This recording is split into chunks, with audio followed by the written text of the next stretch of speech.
mean, so I think specifically speaking to people that are watching this who are entrepreneurs, is to believe in your idea, fail as quickly as you can, and then start again. And really just be mindful of the fact that it is going to take longer than you expect to build up that resilience from the beginning.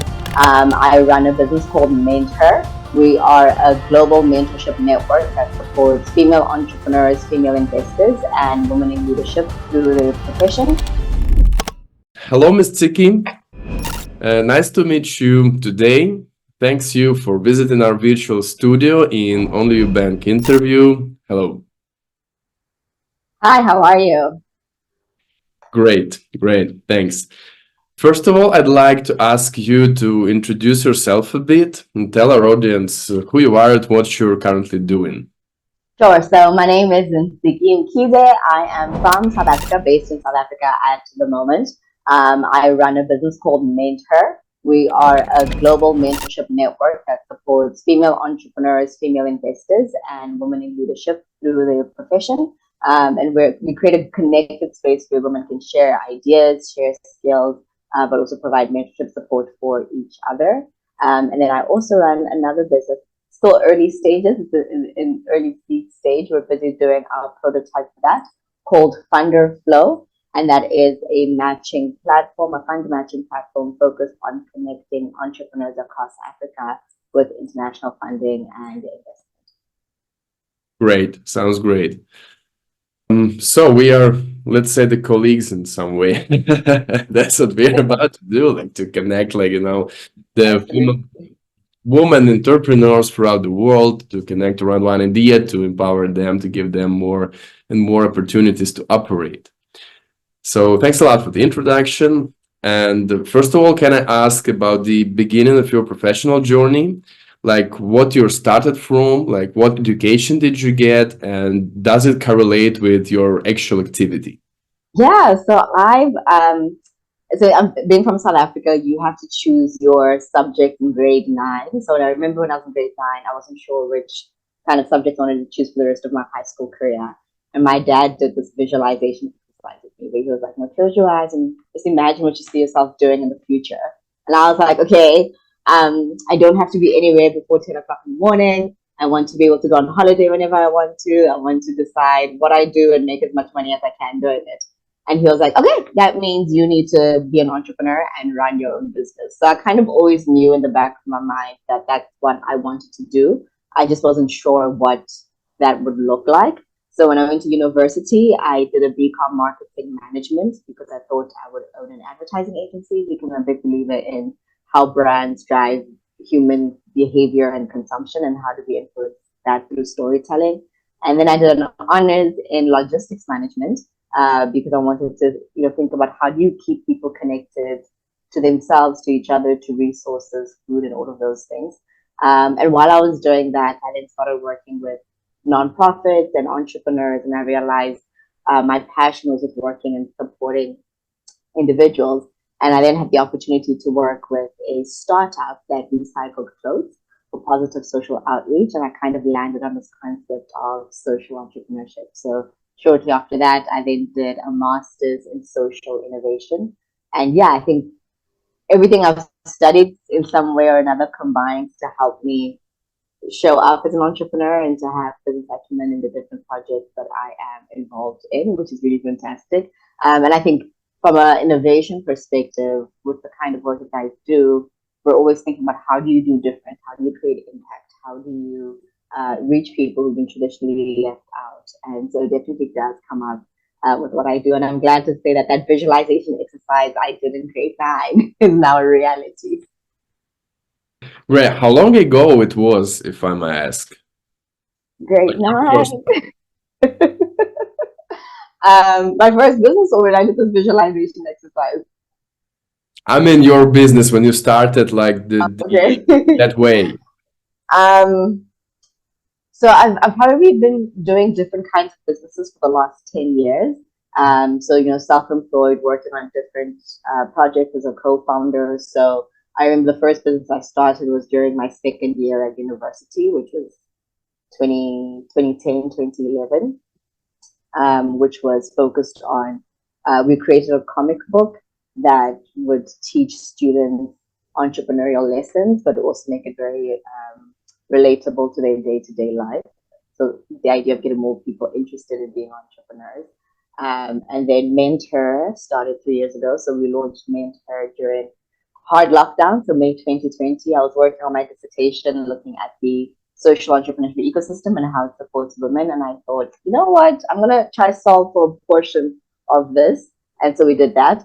And then Thunderflow is 3 months old. So we have been working on our prototype and our dev for the last 3 months and are slowly launching into the market. Wow, great. Seems like you've been doing quite a lot during your business journey. You Uh, learn by doing and failing. Exactly, exactly. So I'm wondering, like, from your perspective as a woman in business, especially I'm curious from where you are, from South Africa, did you mention, some any sort of, if I can say, like discrimination you on the gender basis back then or right now? I mean, like, have you ever faced it one way or another?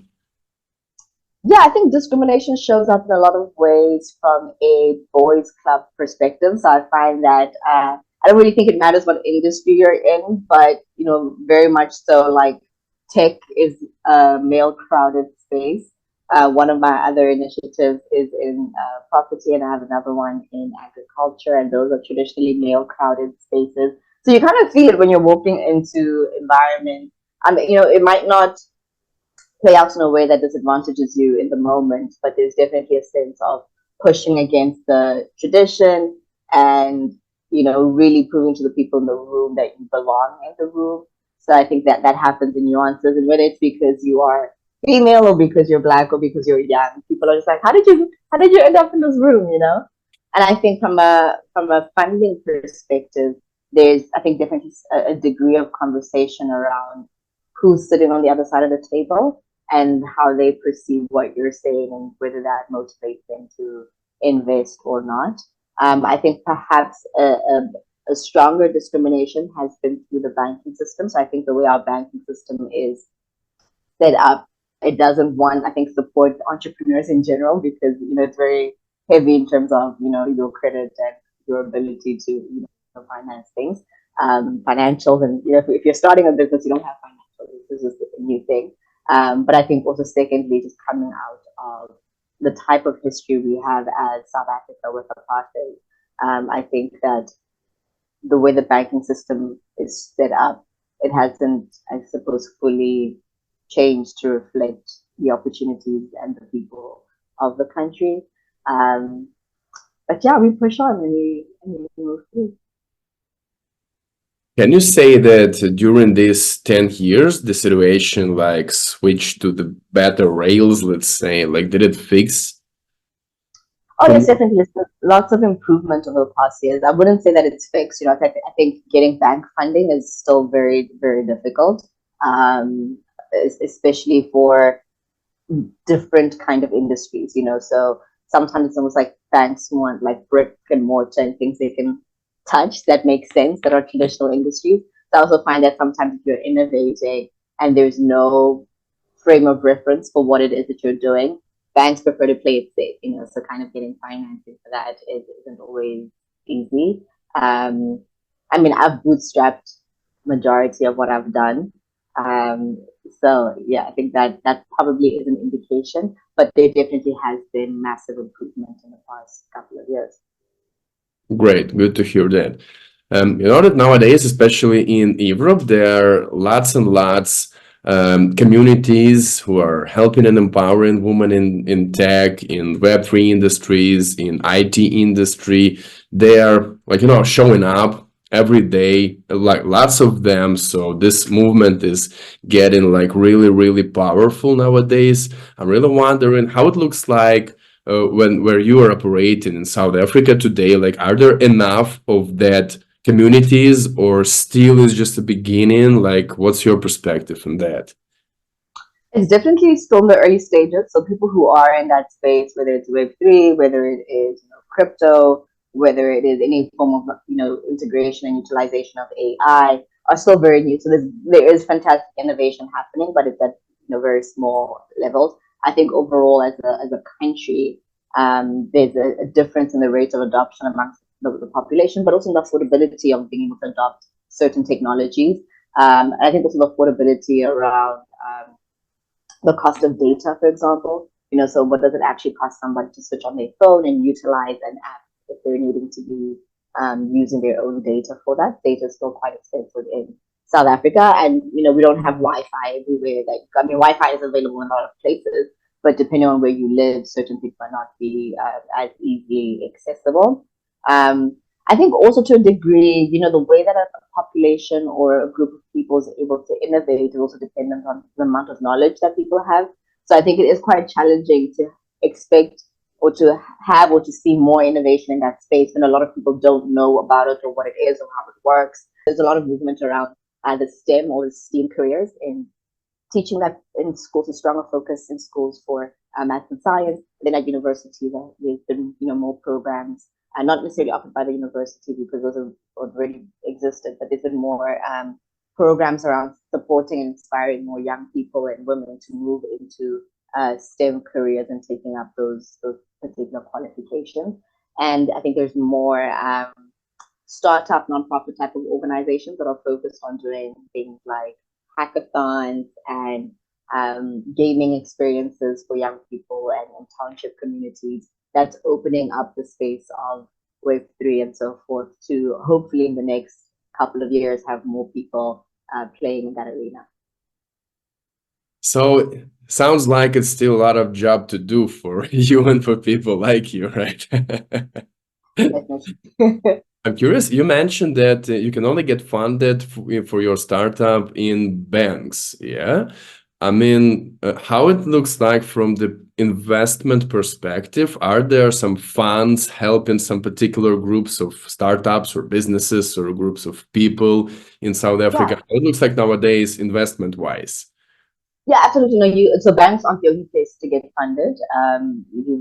There's several government institutions that are focused on funding, and they have a combination of grant funding, depending on how much money you're looking for, and then loan structure type of funding. And then there's a lot of angel networks across the country. Again, it's just a case of being plugged into the right spaces to access those. And then there's a couple of venture capital firms. And then I think less so private equity family offices, but those also exist in some regards. And there's also lots of international funding in South Africa from foundations, philanthropic organizations, and then I think also just VCs who are looking to invest in Africa, who may potentially have a mandate around the continent or supporting women or supporting impact across the continent. But you mentioned that most of your personal products was bootstrapped by yourself. I'm wondering why, if I may. So I think it's just been easier. So with MentHer, our business model is around mentorship. So we've got a membership community, and people pay a membership fee to be part of that. And then at the moment, we're building up a learning bank with a learning management system platform. So that we haven't really found investors who are quite interested in that.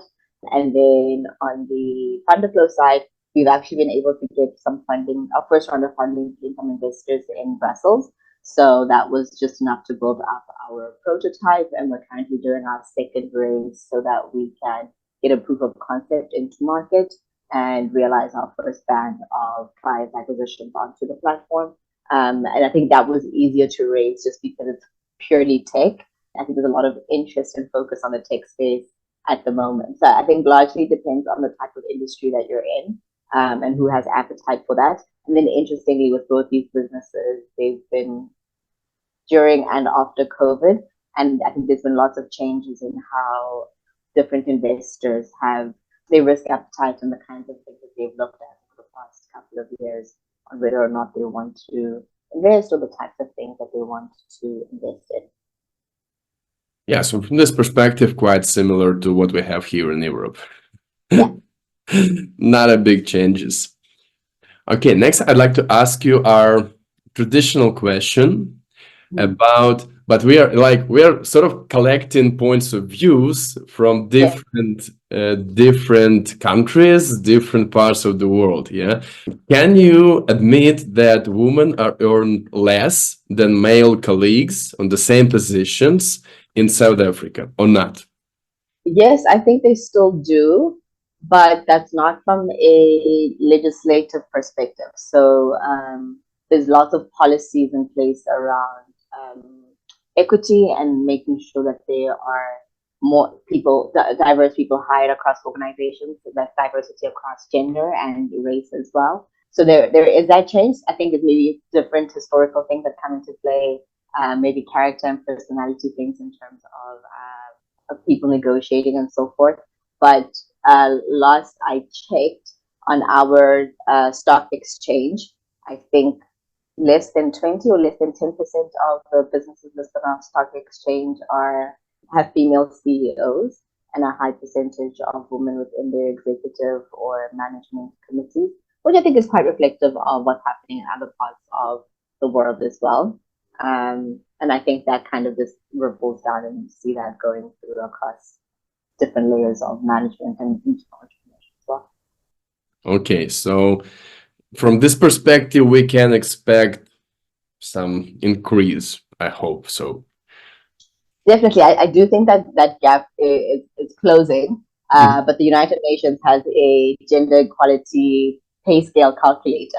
And if you go onto the website, you can put in the year that you were born, and it'll tell you how long it'll take to close the gender gap, the gender pay gap. And when I put mine in, it said that we would have gender pay parity in the next 100 years. So, so I think the data on a day-to-day basis, there is movement that is happening, but coming from the historic place that we do as a world, having 50% of the companies on any stock exchange being led by female executives at any part of the C-suite doesn't mean that we've arrived at equality. There's kind of years of disenfranchisement that needs to be corrected as well. So yeah, there's still a long road ahead. Still a long road, same. But I genuinely wish you to get that gap like sooner than in 100 years at least. We hope so. I think if everybody works together and we prioritize that particular mission, but also have more open conversations around pay and investment. And even looking at the data that's come out, I think from the World Bank around how companies that are led by women have higher performing, and even investments where the investment grouping has women in it is more likely to invest in more diverse initiatives, and also startups led by women also perform better. So if we kind of look at all that data and say, hey, we should be sending more investment to women beyond. I think the highest I've seen in any region was probably like 20% of investment funding going to women-led startups, but the returns are definitely significantly higher. That is a huge step in moving the needle if everybody comes together and uses that data to inform the way that we invest and support the country. Yeah, from what I can see here in Europe, but I think this trend starts from states, obviously. It's switched more and more to that model that even funds like VC funds and investment funds, they are searching and they do not funding startups with no woman on C-level or in co-founders. And I personally faced it quite a lot, to be honest. Yeah. And I think it's a good sign. It's like in inequality. In the right direction. Yeah. I think so. So it sounds great. It sounds great.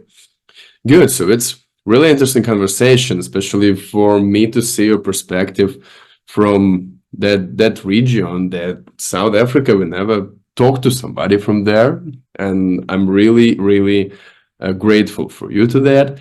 So to wrap up our today's conversation, I'd like you to say something to our audience, which is spread throughout the world. But once again, mostly since we are Ukrainians, we have our audience like significantly apart from Ukraine, but from the all of the Europe as well. So please tell them something from yourself, what you're about to.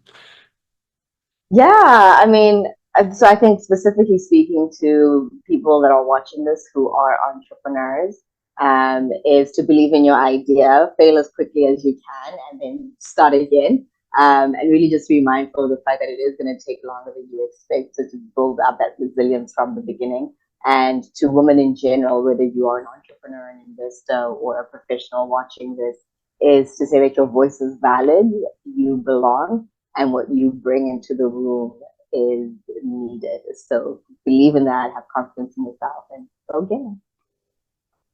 Great. Thanks a lot. I generally wish you all of the best and all the successes you just might want. Thanks a lot.